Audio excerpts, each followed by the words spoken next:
মেনুর এসেছে আপন বাড়ি না। আপন বাড়ি বলছি কেন, এটা তো তার আপন বাড়ি নয়, সে এসেছে তার নিজের বাপের বাড়ি। আজ মেহরুব আর নুরি ফুলের বিয়ে।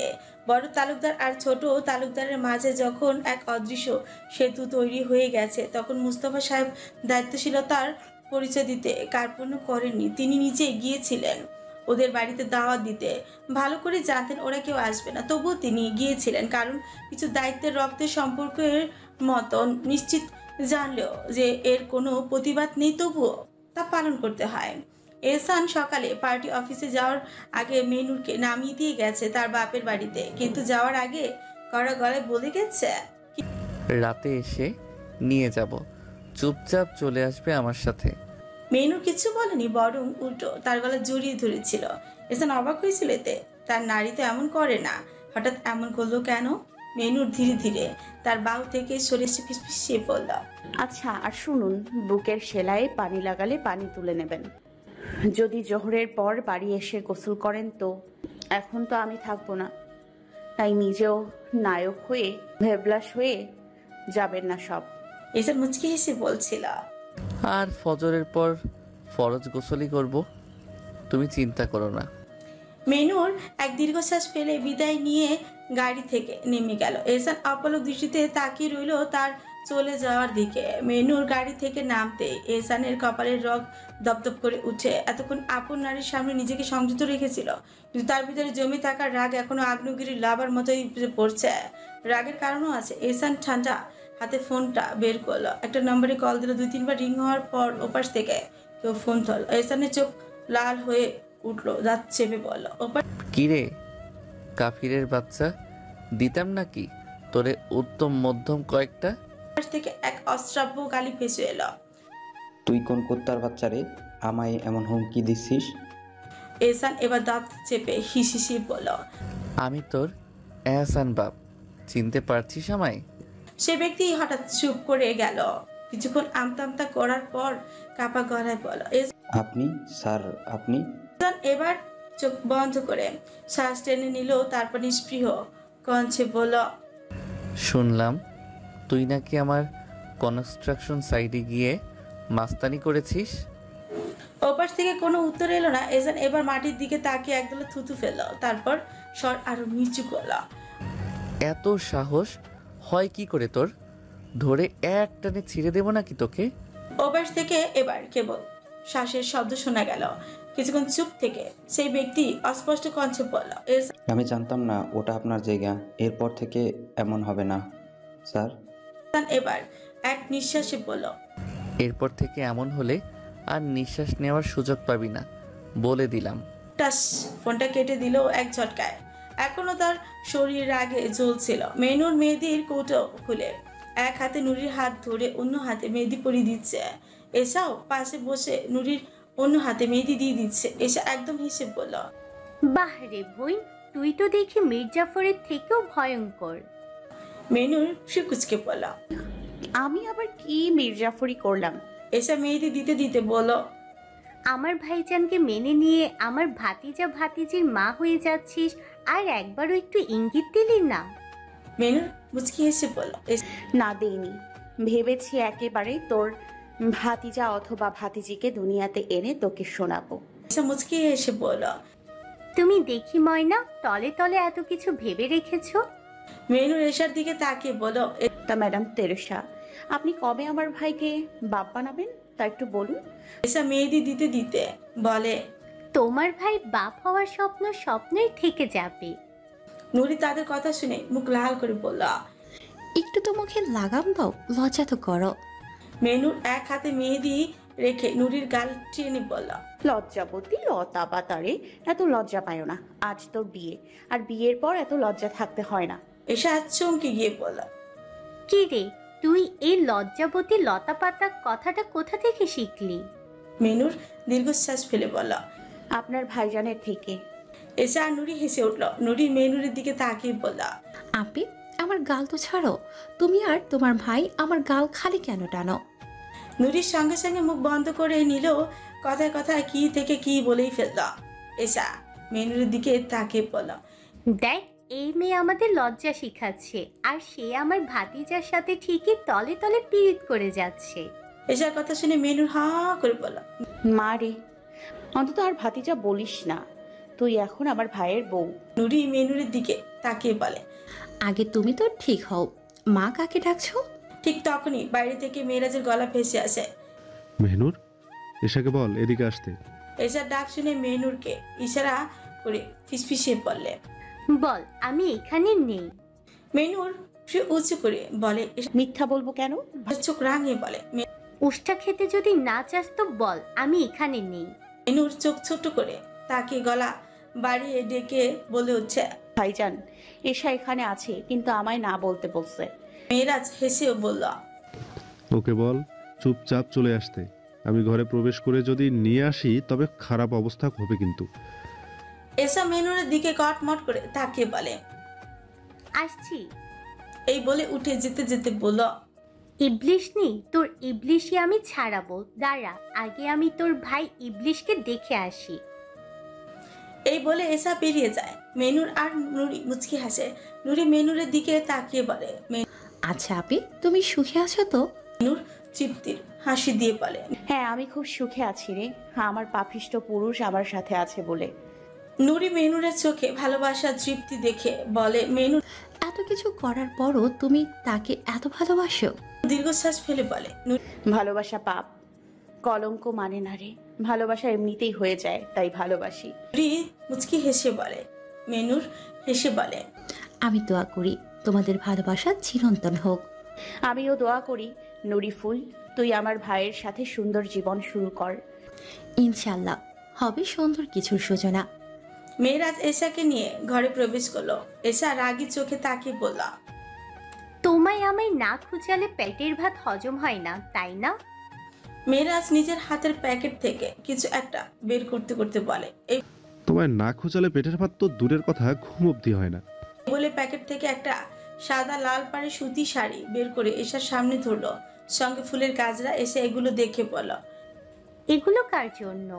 মেয়েরাজ শাড়িখানা এশার গায়ে জড়িয়ে দিয়ে বলল। তোমার জন্য। এগুলো পরবে আজ রাতে, আজ থেকে শুরু হবে আমাদের নতুন দিন। এশা শাড়ি দেখতে দেখতে বলল। আমি তো শাড়ি পরতে অত ভালো করে পারি না। মেয়েরাজ হেসে বলল। যেভাবে পারো পরো, আমার জন্য যেমন ইচ্ছে তেমন করে পরো। এসব মুচকি এসে বলল। আচ্ছা।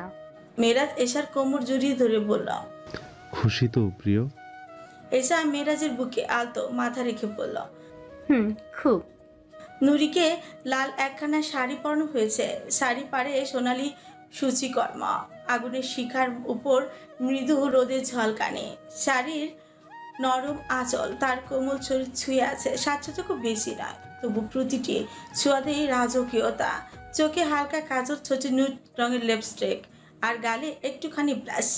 যেন এক প্রাচীন রাজকুমারী রূপ ফিরে এসেছে বর্তমানের আলোয়। চুলগুলো খোপা করে সামনের দিকে আনা হয়েছে, যাতে তার মায়াবী মুখ আরো ফুটে ওঠে। হাতে সোনালি চুড়ি, কানের দুল, সব মিলিয়ে এক মোহময়ী সৌন্দর্যের প্রতিচ্ছবি। নুরিকে সাজে এশা ও মেনুর তাকে নিচে নিয়ে আসে। মেনুরের গায়ে শুধু একটি সাদা সাধারণ কামিজ, কোনো অলংকার নেই, কোনো ঝলমলে পোশাকও নয়। পরবে কার জন্য? যার জন্য সাজবে সে তো নেই, তাহলে সাজার মানেই বা কি? এসব পড়েছে এক সাধারণ কামিজ, মাথায় সবসময়ের মতোই ঘোমচা। তবে সে জানে মেয়েরাজের দেওয়া শাড়িটা সে পরে নেবে রাতে। চায় মেয়েরাজই তাকে প্রথম দেখুক, একান্তই তার জন্য। ঘরের মাঝখানে টানা হয়েছে সাদা পর্দা। এক পাশে বসে আছে মেহরুব, অন্য পাশে নুরি। মেহরুবের পাশে তার বাবা, চাচা, বড় ভাইয়েরা, আর নুরির পাশে তার মা, চাচি, এশা, মেনুর আর ছোট চাচাতো ভাই বোনেরা। তাদের বিয়ে পারিবারিকভাবেই হয়, আলাদাভাবে কোনো আত্মীয় থাকে না এতে। কাজী সাহেব এসে বসলেন মেহরুবের পাশে। এক ঝলক তাকিয়ে দেখলেন সাদা পর্দার ওপাশে বসা মেয়েটিকে। মেয়েটি যে আজ থেকে এক নতুন পরিচয়ের দিকে এগিয়ে যাচ্ছে, সেটাই যেন তার নিঃশব্দ উপস্থিতি বলে দিচ্ছে। তিনি গম্ভীর কণ্ঠে বললেন। নিকাহ বা বিবাহ একটি পবিত্র বন্ধন। এই সম্পর্ক মহান আল্লাহ তাআলার বিধান অনুযায়ী স্থাপিত হয়। ইসলামিক শরীয়ত মোতাবেক আমরা আজও নুরি ও মেহরুবের বিবাহ সম্পন্ন করতে যাচ্ছি। সবাই নিঃশব্দ, শুধু মৃদু বাতাসের আওয়াজ আর কারো কারো চাপা নিঃশ্বাসের শব্দ শোনা যাচ্ছে। এরপর কাজী সাহেব নুরির দিকে তাকিয়ে বলেন, তুমি কি রাজি? মেহরুবকে তোমার স্বামী হিসেবে গ্রহণ করতে চাও? ঘর নিস্তব্ধ। নুরির বুকের ধুকপুকারি যেন সমস্ত কক্ষে প্রতিধ্বনিত হচ্ছে। গলা শুকিয়ে কাঠ হয়ে গেছে। কিছুক্ষণ থমকে থেকে সে কাঁপা কাঁপা স্বরে বলল, জি, আমি মেনে নিলাম মন থেকে। নুরির কণ্ঠে মৃদু সেই উচ্চারণের ঘরে নিস্তব্ধতা যেন আরো গাঢ় হয়ে গেল। সকলেই শ্বাসরুদ্ধ হয়ে তাকে আছে পর্দার দুই প্রান্তের দিকে। কাজী সাহেব এবার মেহরুবের দিকে তাকিয়ে বললেন, বাবা, তুমি কি নুরিকে তোমার স্ত্রী হিসেবে গ্রহণ করতে চাও? মেহরুব চোখে দৃঢ়তা। এক মুহূর্ত বিলম্ব না করে সে শান্ত অথচ শক্ত গলায় বলল, আমি আমার অন্তর থেকে তোকে নিজের স্ত্রী হিসেবে মেনে নিলাম। এক পবিত্র বন্ধনের সূচনা হলো। দুই আত্মা এক হয়ে গেল এক চিরস্থায়ী সম্পর্কের বাঁধনে। কাজী সাহেব ঘোষণা করলেন, এখন থেকে তোমরা স্বামী স্ত্রী। আল্লাহ তোমাদের দাম্পত্য জীবনে বরকত দান করুন, আমিন। কাজী সাহেব ঘোষণা করলেন। এরপর মোহরানার পরিমাণ ঘোষণা করা হলো। উভয় সম্মতি নিশ্চিত করা হলো। সাক্ষীদের সামনে বিবাহের বৈধতা প্রমাণিত হলো। শেষে কাজী সাহেব দাম্পত্য জীবনে গুরুত্ব ও দায়িত্ব সম্পর্কে ইসলামী খুতবাও পাঠ করলেন এবং নবদম্পতির জন্য দোয়া করলেন। ঘরের চারিপাশে এক অন্যরকম আলোড়ন, সকলের মুখে প্রশান্তির হাসি। নুরি আর মেহরুব যদিও তারা এখনো দুই পাশে বসে, কিন্তু আজ থেকে তাদের পথ একসঙ্গে চলার। কাজী সাহেব চলে গেলে একে একে সবাই উঠে দাঁড়ালেন, কিন্তু মেহরুবের পক্ষে উঠতে পারা সম্ভব নয়, কারণ তার মন এখানে বসে আছে এক জায়গায়, তার নুরি ফুলের কাছে। শরীরের প্রতিটি রক্তকণা রক্তিম উত্তেজনায় ধুকপুক করছে। বুকের গভীরে এক অজানা শিহরণ খেলে যাচ্ছে। কতদিন ধরে এই মুহূর্তের জন্য অপেক্ষা করছে সে। আজ তার নুরি ফুলকে কেমন লাগছে, কেমন দেখাচ্ছে তাকে বউ বেশে নিজেকে সামলাতে না পেরে বলেই ফেলে, পর্দাটা সরালে ভালো হয়। মেয়ের সঙ্গে সঙ্গে বাঁকা হাসি দিয়ে বলে, ভাই, এত সহজে আমার বোনকে দেখতে পাবি না, একটু তো অপেক্ষা কর। মেনুরও তাল মিলিয়ে বলে, অবশ্যই আমাদের বোনকে দেখতে হলে টাকা দিতে হবে। মেরু বিস্ময় ভান করে বলে, ভাইজান, তুমি আমার কাছ থেকে টাকা নেবে? মেরাজ চোখ বাঁকিয়ে বলে, ছি ছি, তো আমি তোমার বড় ভাই হয়ে তোর থেকে টাকা নেব? মেহনুর নেবে, পরে না হয় ওর থেকে নিজের ভাগটা মেরে দেবে। কি করব বল, টাকার লোভ সামলাতে পারি না। নুরি পর্দার আড়াল থেকে শুনছিল সবকিছু। নিজের চাপা হাসি চাপতে গিয়েও পারল না। ঠোঁটের কোণে একটুখানি হাসি ফুটে উঠলো, যা মেহরুব দেখতে না পেলেও অনুভব করতে পারল। দ্রুত পকেট থেকে এক বান্ডিল টাকা বের করে মেনুরের হাতে দিয়ে দিল। বলল, এবার তো দেখতে দে। মেনুর টাকা হাতে নিয়ে গুনতে গুনতে বলে, কম হয়ে গেল না? মেরাজ দ্রুত মেহরুবের কাজ ছেড়ে উঠছে বলে, এদিকে দে, তুই গুনতে পারিস না, আমি গুনি। মেনুর হাসতে হাসতে বলে, গুনতে হবে না, পরে দেখা যাবে। টাকা গোনার আগেই তো সব তোমার পকেটে চলে গেছে। তারপর সে অর্ধেক টাকা রেখে বাকি অর্ধেক পর্দার ওপাশে দিয়ে দিল এশার হাতে। নে তোর জামাই টাকা, তুই নিয়ে নে। মেরাজ কপট অভিমানে বলে, দেখ মেহনুর কি করছে, আমার ভাগ আমার বউকে দিয়ে যাচ্ছে। মেরু শুধু হাসল। মেনুর দ্রুত সবাইকে ভাগ দিয়ে সরিয়ে দিল, যেন এখানে আর কেউ না থাকে, শুধু দুজন। এশা মেরাজের দিকে এগিয়ে এসে ওর হাত টেনে বলে, চলো ঘরে চলো, এখানে তোমার আর থাকার দরকার নেই। মেরাজ তার দিকে তাকিয়ে মৃদু হেসে বলে, তুমি যদি চাও অন্য কিছু, আমি চলে আসবো। এশা চটপট করে তার বাহুতে একটা চিমটি কাটলো। তোমার হাতে কেমন ব্যথা লাগে। আরো লাগবে, চলো। মেরাজ আর কিছু বলার সুযোগই পেল না, কারণ এসে তাকে এক ডোকা টেনে নিয়ে গেল। মেনুরও হেসে সরে গেল। এখন চারপাশ নিস্তব্ধ, শুধু দুজন, নুরি আর মেহরুব। শুধু এক ফোঁটা আবেগ, শুধু এক ঝলক অপেক্ষার উত্তাপ। মেহরুব ধীরে ধীরে বলল, নুরি ফুল, তোকে নিশ্চয়ই খুব সুন্দর লাগছে। আচ্ছা, কতখানি সুন্দর?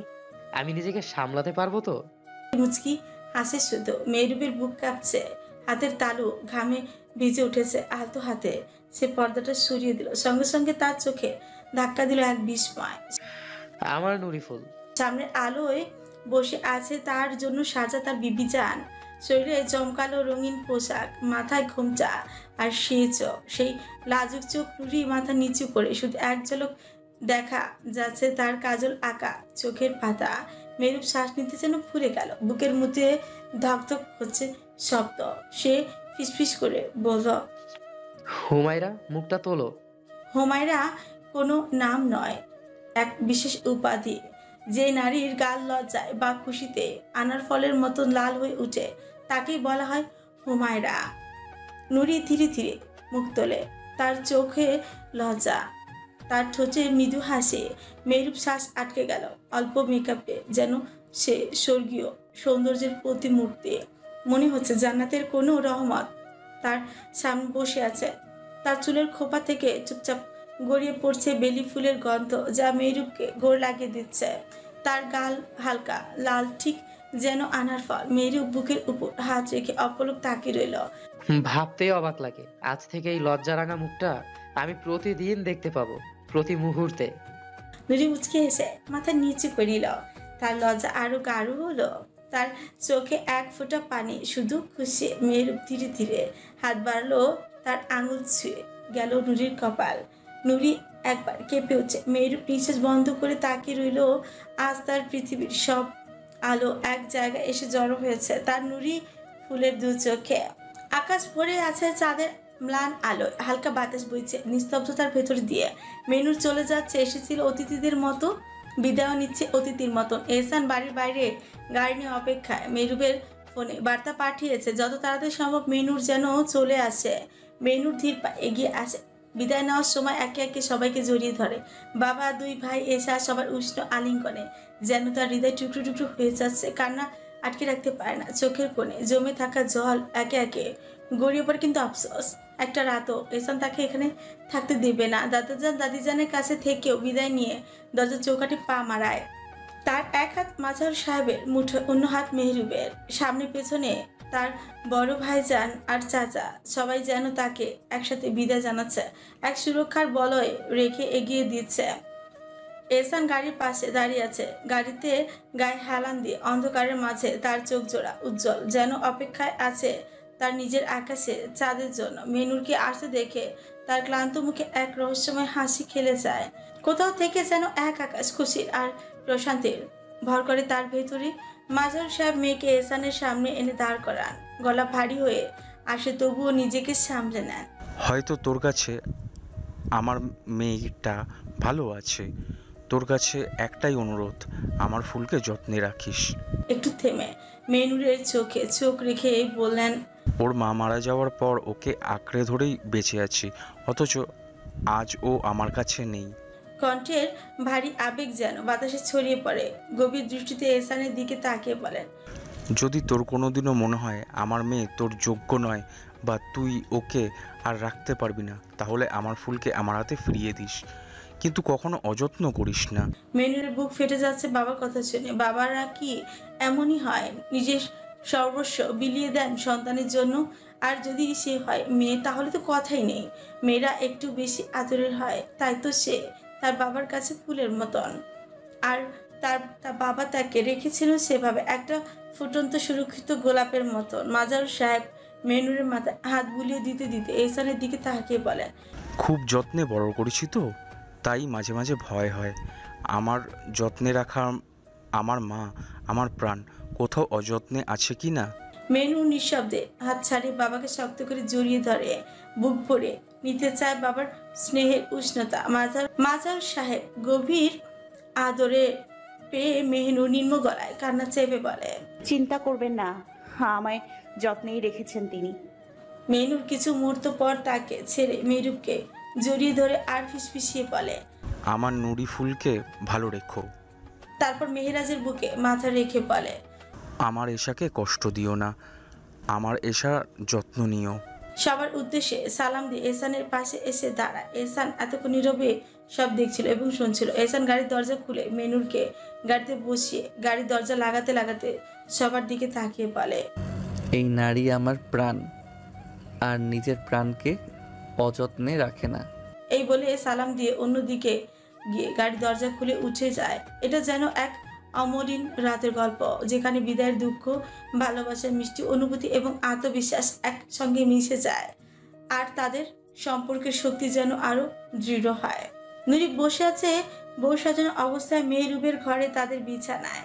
আজ তার স্বপ্ন পূর্ণ হলো। অবশেষে সে তার মেহরুব ভাইয়ের স্ত্রী হয়েছে। খুশিতে মরে যেতে ইচ্ছে করছে তার। আজ থেকে সে শুধু তার মেহরুব ভাইয়ের, তার মেহরুব ভাই শুধু তার। আজ থেকে সে হাঁটবে তার হাত ধরে জান্নাতের পথে। নুরির ঘুমিয়ে যেতে ইচ্ছে করছে, কিন্তু বিবেকে দিচ্ছে না। মেহরুব এসে যদি রাগ করে, ভাবে যদি বউ আমার অপেক্ষা না করে ঘুমিয়ে গেল, কিন্তু সারাদিনের ধকল কম যায়নি, ক্লান্তিও পেয়ে বসেছে। সকাল থেকে একরকম তটস্থ অবস্থায় কেটেছে তার দিনটা। এখন রাত 9টা বাজতে চলল। সে ধীরে ধীরে গা এলিয়ে দেয় বিছানায়।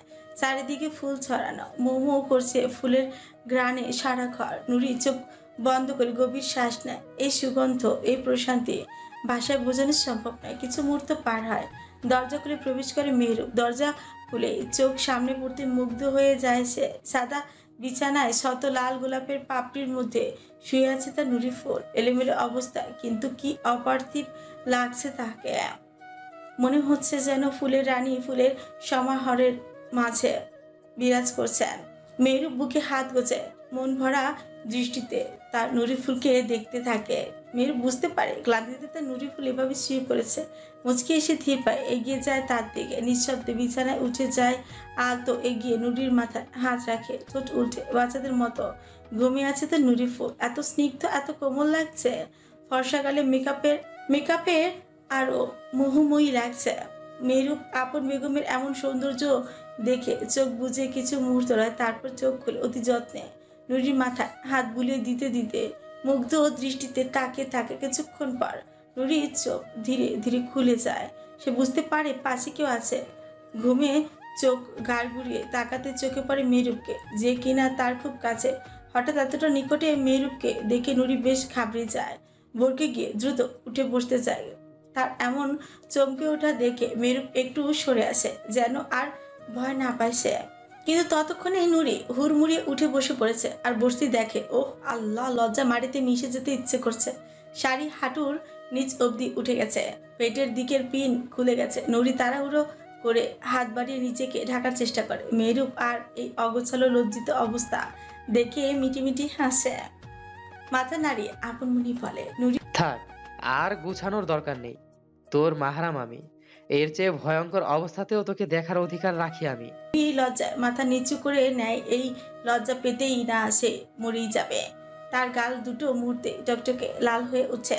মেহরুব হাত বাড়িয়ে তার গালে আলতো চুক্কা দিয়ে বলে, ও আমার বেগম হুমায়রা, আর লজ্জা পেও না। নুরি আরো লাল হয়ে যায়, কিছু বলতে পারছে না। অগোছালো ভাবে মেহরুবের হাত সরাতে সরাতে ফিসফিস করে বলে, ছাড়ুন মেহরুব ভাই। নুরির কম্পিত কণ্ঠে হাসি চেপে রাখতে পারে না মেহরুব। সে নুরির দিকে গভীর দৃষ্টিতে তাকে হেসে উঠে, তবে তাবাসসুম হাসে। আর ভাবে এই রাত, এই ফুলের রানী, এই লজ্জা, সবই তার জন্য, সব তার জন্য। মেহরুব হাতে ভর দিয়ে বিছানায় শুয়ে যায়। এক হাতে মুখ চেপে হাসি আটকানোর চেষ্টা করলো, চোখে মুখে দুষ্টুমি খেলা করছে। নুরি আমার নামে কবুল পড়লি, আমার জন্য বউ সাজলি, আর এখন আমাকেই ভাই রাখছিস? বাহ নুরিফুল, বাহ। ঘাড় ঘুরিয়ে মেহরুবের দিকে তাকে নিচু গলায় বলে, তো কি ডাকবো আপনাকে? মেহরুব তার দিকে এক ঝলক চেয়ে থেকে নিয়ে শাড়ির আঁচলে আঙুল পাচাতে পাচাতে বলে, নুরি তুমি আমায় কত কি বলে ডাকতে পারো। তুমি না হয় আমায় টুনির বাপে ডাকো, কিন্তু ভাই রেখো না। মেহরুবের মুখ থেকে তুমি শুনে এক মুহূর্ত হতভম্ব হয়ে যায়। বিস্ময় কাটিয়ে কিছুক্ষণ পর নরম স্বরে বলে, আপনার কাছে একটা অনুরোধ করতে পারি? মেহরুব ফুসকুচকে তাকায়। কি? নুরি সংকোচ কাটিয়ে বলে, আমাকে তুমি বলবেন না, তুই বলবেন। তুমি বললে পরপর মনে হয়। মেহরুব মুচকি হেসে উঠে বসে। আচ্ছা। তারপর কাপড় গম্ভীর কণ্ঠে বলে, নুরি যা তাহলে গিয়ে ফ্রেশ হয়ে আয়, অনেক দখল গেছে তোর উপর। মাথা নাড়িয়ে আলগোছে বিছানা থেকে নেমে যায়। তার সব কাপড় চোপড় মেহরুবের আলমারিতে রাখা হয়েছে। সে ধীর পায়ে সেখানে এগিয়ে যায়। মেহরুব আয়াত দিয়ে বলে, তুই বাথরুম যা, আমি বাইরে থেকে কাপড় দিয়ে দেবো। নুরি মাথা নাড়িয়ে বাথরুমে ঢুকে যায়। কিছু মুহূর্ত পার হয়। মেহরুব উঠে গিয়ে আলমারি থেকে একটা কালো কুর্তি আর সাদা পাজামা বের করে ওড়না নেয় না, ইচ্ছে করেই ওড়না বিছানায় ফেলে রাখে। এগিয়ে গিয়ে বাথরুমের দরজায় কড়া নাড়তে ভেতর থেকে নুরি দরজা খুলে কাপড় নেয়, কিন্তু মেহরুব থমকে যায়। নুরি এখনো গোসল করেনি, তার গায়ে এখনো শাড়ি জড়ানো। কি রে, এখনো গোসল করলি না? নুরি আমতা আমতা করে বলে, ওই ওই আপি আর ঈশা আপু শাড়ির পিন অনেকগুলো আর এমনভাবে লাগিয়ে দিয়েছে খুলতে পারছি না। মেরু উঁচু করে বলে। আমি খুলে দেই। নুরি বড় বড় চোখে তাকিয়ে থাকে। কি বলছে? এইসব সে কেন করবে? পরক্ষণে মনে পড়ে মেরুপ তো তার স্বামী, সে তো এইসবই করবে।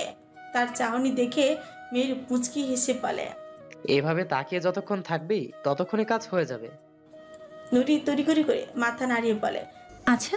সে পেছন করে বাথরুমে কাপড় রাখার জায়গায় কাপড় রাখে, তারপর সংকোচ নিয়ে মেরুপের দিকে ফিরে আসে। মেরুপ সংকোচ কাটিয়ে প্রবেশ করে বাথরুমে। নুরি মেরুপকে বলে, আপনি শুধু পিঠের দিকের পিনটা খুলে দিন। মেরুপ কপট স্বাভাবিক কঞ্চে বলে। আচ্ছা। কিন্তু এখন তারই হাত পা কাঁপছে, ঘাম পর্যন্ত ছুটে গেছে। এখনো নুরির কাছেও যায়নি, তাও কাঁপছে সে। মনে হচ্ছে তুফান চলে এসেছে। এতটা ভয় পাচ্ছে সে নিজেকে সামলে। মেরুপ ভাবে, এই ফুল তো আমার আপন ফুল, তোকে ছোঁয়ার অধিকার আমার আছে।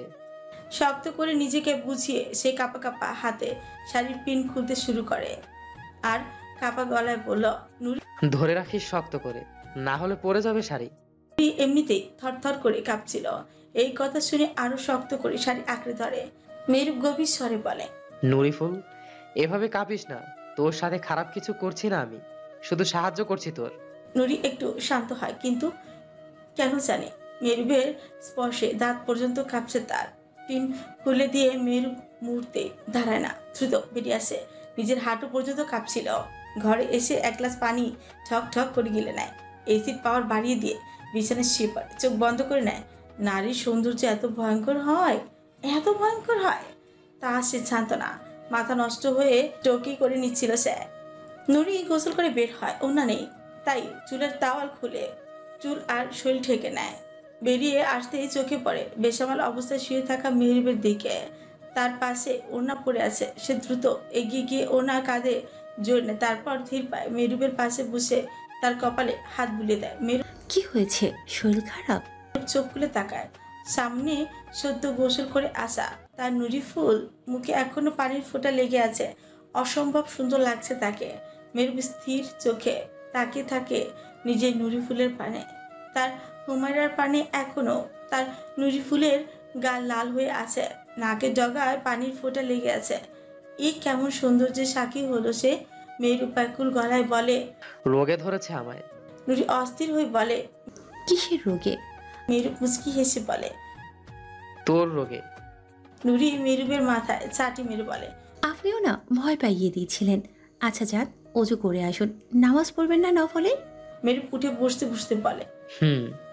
অতঃপর উঠে দাঁড়িয়ে বাথরুমের দিকে এগিয়ে যায়। উদ্দেশ্য নিজের আপন নারীকে পাওয়ার আনন্দে রবের দরবারে শুকরিয়া আদায় করা। এদিকে এশার শাড়ির কুচি ঠিক করে দিচ্ছে মেহরাজ। এশা এক চোখ বন্ধ করে মুচকি এসে বলে, বুঝো বুঝো বউকে শাড়ি পরানোর মজা। মেহরাজ মুখ তুলে এশার দিকে তাকিয়ে গম্ভীর স্বরে বলে, বুঝতেছি, তবে যেভাবে পড়াচ্ছি ওভাবে কিন্তু। আর কিছু না বলে মুচকে এসে ওঠে মেহরাজ। তার কণ্ঠে একরকম দুষ্ট অভিপ্রায় লুকিয়ে থাকে। এসে চোখ টিপে তাকিয়ে একটা ধমক দিতে গিয়ে চুপ করে যায়। মেহরাজের হাত এত যত্নে এত আবেগ নিয়ে তার শাড়ি ঠিক করে দিচ্ছে, এটা মনে হতেই ভেতরটা কেমন যেন মুগ্ধতায় ভরে উঠে তার। মেহরাজ শেষবারের মতো শাড়িটা ঠিক করে উঠে দাঁড়ালো। তার শ্যামবতীকে আজ ঠিক যেন এক অপ্সরার মতো লাগছে। সাদা লাল পাড়ের শাড়িটায় এত সুন্দর লাগবে সে কল্পনাও করেনি। চোখে হালকা কাজল, নরম ছোটে গোলাপি লিপস্টিক, খোলা চুলে সাদা ফুলের গাজরা। মেয়েরাজ স্তব্ধ হয়ে যায়। তার চোখের সামনে যেন নতুন এক এশা দাঁড়িয়ে। ধীরে ধীরে এশার দুই হাত ধরিয়ে নিজের বুকে চেপে খায়াল গলায় বলে, এ কেমন সৌন্দর্যে ঘেরা গো তুমি শ্যামবতী, তোমার এই উপচে পড়া রূপে আমি যে মাতোয়ারা। এশা লজ্জা মাথা নিচু করে ঠোঁট টিপে হেসে ফেলল। তার বুকের ভেতর মোচড় দিয়ে উঠেছে এক নতুন অনুভূতি। মেয়েরাজ এশা তুতনি ধরে মুখে আলতো করে তুলে ধরে। এশার গায়ে ছোট্ট টোলের মতন কাটা দাগ, যেটা তাকে সবসময় মুচকি হাসির মতোই দেখায়। মেয়েরাজ ধীরে ধীরে ঠোঁট ছুঁয়ে দিল সেখানে। এশার শরীর কেঁপে ওঠে, চোখ দুটো আপনা আপনি বন্ধ হয়ে আসে। তার ভেতরটা হঠাৎ করে নরম মোমের মতো গলে যেতে লাগলো। একটা শিহরণ পুরো শরীর বেয়ে নেমে গেল এসা মেয়েরাজের বুকের পাঞ্জাবি শক্ত করে চেপে ধরে যেন এই মুহূর্তটা আর শেষ না হয়। মেয়েরাজ এশার কোমরে 2 হাত দিয়ে আরো শক্ত করে আঁকড়ে ধরল এশাকে। তার বুকের দুঃখপুকানি স্পষ্ট শুনতে পাচ্ছে এশা। কিছু মুহূর্ত পর এশাকে কোলে তুলে নিল মেহেরাজ। তারপর এগিয়ে গেল বেলকনির দিকে। নরম বাতাসে এশার খোলা চুল উঠছে, চাঁদের আলোয় তার মুখখানি স্বর্ণালী ছটায় তৃপ্তি ছড়াচ্ছে। এশাকে নামিয়ে দিয়ে পেছন থেকে আঁকড়ে ধরে মেহেরাজ। এশার মুক্ত ঘাড়ে মুখ গুজে বলল, তুমি আমার শখের সুখ পাখি, বুঝলে প্রিয় নারী, তোমাকে আমি ভীষণ ভালোবাসি। এশা লজ্জায় পড়ে যায়। বেশ সে জানে মেহেরাজের ভালোবাসা নিছক কথা আর ফুলঝুরি নয়, এটা সত্যি। এশা এক হাত তুলে মেহেরাজের চুলে হাত বুলিয়ে দিতে দিতে বলে, তুমি আমার প্রিয় পুরুষ। যতই রাগারাগি করি না কেন, যতই গালাগালি করি না কেন, মনে রেখো আমি তোমাকে ভালোবাসি।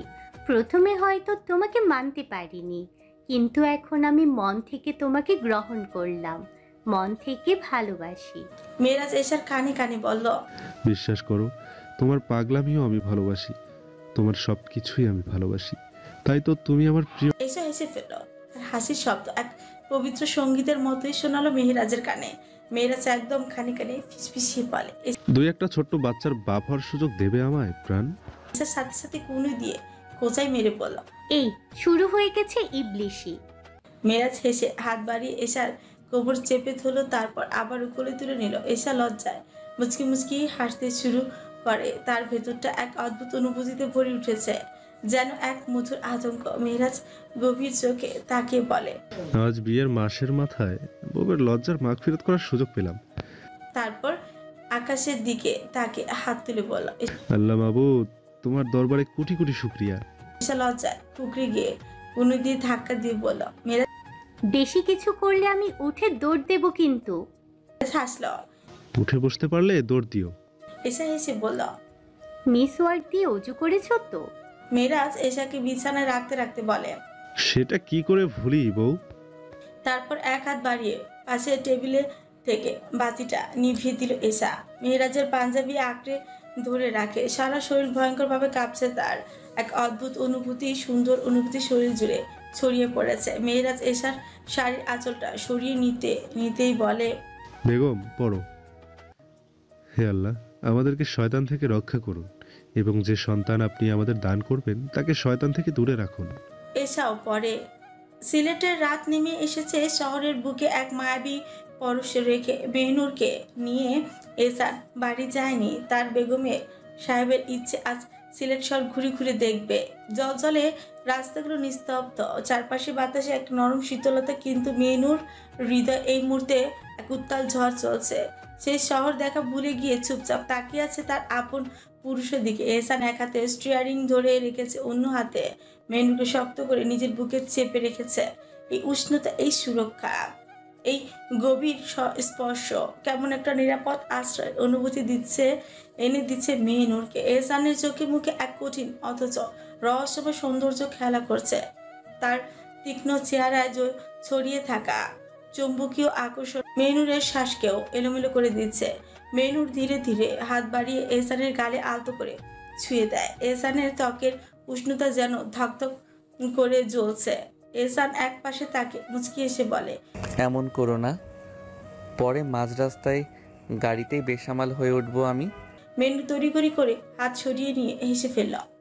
লজ্জা মুখটা আরো লাল হয়ে ওঠে। তারপর একটু সাহস নিয়ে আবারও এহসানের দাড়িতে আঙুল বুলিয়ে বলে, এহসান, প্রতিনিত্য আপনি আমাতে বেসামাল হয়ে ওঠেন, আজ না হয় নিজেকে সামলে নিলেন। এহসান গভীর চোখে তাকিয়ে মেহনুরের পিছে হাত বুলিয়ে দিলেও তার কঞ্চে অদ্ভুত মায়া। তোমার দিক দিয়ে আমি আজীবন বেসামাল প্রিয়তমা। মেহনুর চুপ করে যায়। এই মানুষটা তার জন্য কতটা পাগল, তার ভালোবাসার গভীরতা এতটা বেশি। মেহনুরের মনে এক কোণে ভালোবাসার ঢেউ আছড়ে পড়ে। সে ধীরে ধীরে মাথা নামিয়ে এহসানের গলা জড়িয়ে ধরে রাখে, তারপর ফিসফিস করে বলে, একটা প্রশ্ন করি মেয়র সাহেব? এহসান আলতো হাসে, তারপর এক হাত দিয়ে মেহনুরের কপালে নাকে একের পর এক ভালোবাসার স্পর্শ এঁকে দেয়। মেহনুরের সারা শরীরে শিহরণই খেলে যায় এতে। স্পন্দন দ্রুত হয়ে আসে, শরীরের সমস্ত শক্তি যেন কোথাও হারিয়ে যায়। এহসান মুচকি হেসে বলে, বলুন মেয়র সাহেবের বেগম। মেনুর এবার দুই হাত দিয়ে আরো শক্ত করে এহসানের গলা জড়িয়ে ধরে। এহসানের মুখের ন্যায় তৃপ্তির দৃষ্টিতে তাকিয়ে থাকে বলে, এরে হুনরাইনি। এহসান মেনুরের দিকে তাকিয়ে মুচকি এসে বলে। হুম। মেনুর নিজের কণ্ঠে একরকম আকুতি এনে বলে, আপনি কিভাবে আমায় এত ভালোবাসলেন সেটা বলবেন? এহসান কিছুক্ষণ চুপ রইল, তার দৃষ্টি গভীর হলো। তারপর ধীরে ধীরে সে মেনুরকে আরো শক্ত করে নিজের বুকে মাঝে চেপে ধরলো। তার কণ্ঠে গভীর আবেগ নিয়ে বলে, সে গল্প না হয় অন্যদিন শুনবে, কেমন? মেনুর একটু মলিন হাসে, চোখে অভিমান জমে উঠছে, তবে সে কিছু বলে না। এহসান মাথা নাড়িয়ে হাত বাড়িয়ে মেনুরের চুলে বিলি কাটতে লাগে। এক হাত দিয়ে মেনুরের তার গলা জড়িয়ে আরো কাছে এগিয়ে এলো। তারপর মুখটা লুকিয়ে ফেললো এহসানের বুকে। মেনুর চোখ দুটো বন্ধ করে নেয়। আপন নিঃশ্বাস মিশে গেল তার আপন পুরুষের হৃদস্পন্দনের সঙ্গে। রাতের বাতাস তাদের চারপাশে গুঞ্জন তুলছে। সিলেটের নিঝুম রাস্তাগুলো যেন সাক্ষী হয়ে রইল এক গভীর নির্বেচাল ভালোবাসার। গোসল সেরে এসে মেরাজ দেখে এসে এখনো কাত হয়ে নিস্তেজ অবস্থায় শুয়ে আছে বিছানায়। মৃদু হেসে এগিয়ে যায় সে এশার দিকে। এশার মাথার পাশে বসে হাত বাড়িয়ে এশার চুলগুলো আদৌ ছুঁয়ে দেয়। তারপর হালকা ঝুঁকে নরম সুর এনে বলে, জান উঠো, গোসল করতে হবে। এসে অনেক কষ্টে চোখ মেলে ঠোঁট নাড়িয়ে বল। আমি করব না। মেরাজ ঠোঁট কেটে হেসে বলে, এটা ফরজ গোসল, করতে তো হবেই, উঠো তো। এশার এবার কণ্ঠে বিরক্তির ছোঁয়া। কি করে উঠবো? পারছি না তো, সরো এখন, পরে উঠবো। মেরাজ এশার বাহুতে আলতো ভাবে হাত রাখে। বউ, গোসল দিলে এগুলো সেরে যাবে, উঠো। এশা এইবার ঠোঁট ভেঙে বাজাদের মতো কেঁদেই ওঠে। মেরাজ দ্রুত এশার মাথায় হাত বুলিয়ে দিয়ে বলে, এখন আবার কাঁদছো কেন? কি হয়েছে? আমি তো এখন কিছু করিনি, বলো জান, এমন করছো কেন? এশা কান্না চেপে গুমড়ে বলল, কিছু করনি তুমি, তাহলে বলো কেন আমার হাড়গুলো সব ভেঙে গেছে, কেন উঠতে পারছি না আমি? বলেই আবার ফুপিয়ে কেঁদে উঠেছে। এশার কান্না শুনে মেয়েরাজ অসহায়ের মতো মাথা চুলকে বলল, দেখো বউ, এগুলো স্বাভাবিক, কিন্তু তুমি যদি নিতে না পারো তাতে আমি কি করব বলো তো? এশার বাহু ধরে তুলতে গেলে সে, কিন্তু এশা রেগে গিয়ে চিৎকার করে উঠে বলে, মেহেরাজের বাচ্চা, সারা রাত আমায় অশান্তি দিয়েছিস, এখন যদি আরেকবার অশান্তি দিস তো উষ্টা খাবি। মেরাজ মনে মনে হাসলা। চলে এসেছে আমার বেগম তার আসল রূপে। তারপর গম্ভীর ভঙ্গিতে বলল, বউ জান, আমার বাচ্চার মা, বিবি জান, বেগম জান, দয়া করে উঠে যান, অন্তত গোসলটা করে নিন, ফজরের আজান হয়ে যাবে। কিন্তু এশা উঠে না। আগের মতো বালিশে মুখ চেপে বলল, আমি উঠতে পারছি না, পারলে তো উঠতাম। আর আমি তোমার সাথে জীবনেও এমন কিছু করব না, আমার কষ্ট হচ্ছে, মরে যাব আমি। মেরাজ হতাশ গলায় বলল, এত অল্পতেই এমন করলে বাকি জীবন কি হবে আমার? বলেই কাঁথা সহ এশাকে কোলে তুলে নিল সে। এসে চমকে উঠছে বলল, এই নামাও মেহেরাজ। কিন্তু ততক্ষণে সে বাথরুমে পৌঁছে গেছে। মেয়েরাজ এশাকে বাথরুমে নামিয়ে খানিক বলে, এশার এমন হাজারো ঘূর্ণিঝড়ের শিকার তোমায় হতে হবে জান, নিজেকে শক্ত করো। এসে আহত চোখে তাকালো মেয়েরাজের দিকে। আমি বাড়ি চলে যাব, এসব আমার সহ্য হয় না। তুমি যদি আর কিছু করো আমি তোমার সাথে থাকবো না। মেয়েরাজ হেসে বলল, আমি কাপড় এনে দিচ্ছি, গোসল করে নাও, চাইলে আমি করিয়ে দিতে পারি। এশার চোখ কুচকে ধমক দিল, 100 হাত দূরে থাকবে, বুঝলে কি বললাম? মেয়েরাজ মুচকি এসে উঠে যেতে যেতে বলল, এখনো তো সাইক্লোন শিকার হলে, বাকি তো রইল হ্যারিকেন, ক্যাটরিনা, আইরা, ক্যালাডোনিয়া, টাইফুন, আরো কত কিছুর।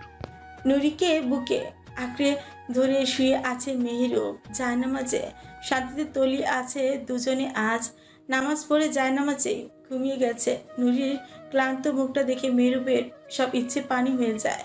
সে নুরির উপর কোনো কর্তৃত্ব ফলায় না, ভালোবেসে বুকে আঁকড়ে ধরে নিজের নুরি ফুলকে। তার নুরি ফুল তার উষ্ণতা পেয়েই তলিয়ে যায় এক সুন্দর নিদ্রায়। গাড়ির ইঞ্জিন বন্ধ হতেই চারপাশ নিস্তব্ধতা যেন আরো গাঢ় হয়ে ওঠে। পুরনো পরিত্যক্ত এক কলোনি, বাতাস ভারী, যেন এক অনাঘ্রাত মৃত্যুর গন্ধ লুকিয়ে আছে এতে। মেনুর অবাক হয়ে চারপাশে দেখছে, নির্জন জায়গায় অথচ কেমন অস্বাভাবিক ঠান্ডা। নিঃশ্বাস নিতেও বুক চেপে আসে, তার গলা শুষ্ক হয়ে উঠল আর ভয় আর অজানা আতঙ্ক নিয়ে বলে।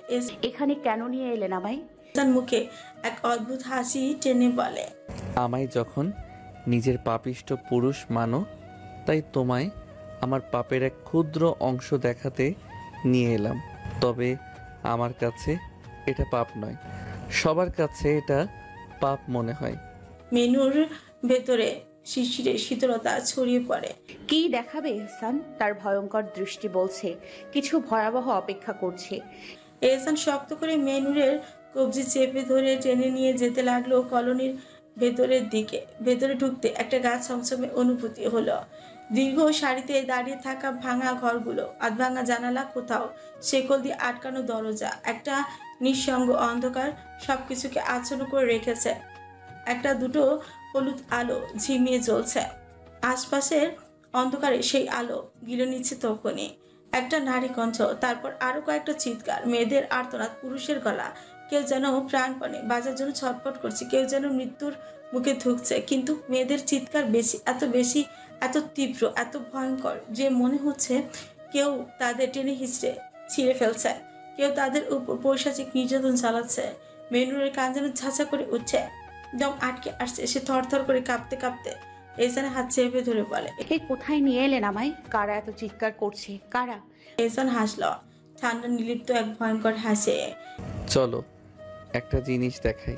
এহসান একটা পুরনো দরজার সামনে এসে দাঁড়ায়। চিৎকারগুলো আরো কাছ থেকে শোনা যাচ্ছে। দরজাটা ঠেলে খুলে দিল সে। ঝাঁঝা করে একটা পচা নোংরা ভয়ানক গন্ধ মেনুরের নাকে আসতে শুরু করলো। নিকাব ভেদ করেও সে গন্ধ তার নাকে লেগে গেল। একসাথে গলা, ভোমরা, পচা রক্ত, নষ্ট মাংস আর জ্বলে যাওয়া চামড়ার মতো এক গন্ধ। মেনু চট করে মুখ ফিরিয়ে নিল, চোখ মুখ কুচকে উঠে তাকালো সামনের দিকে।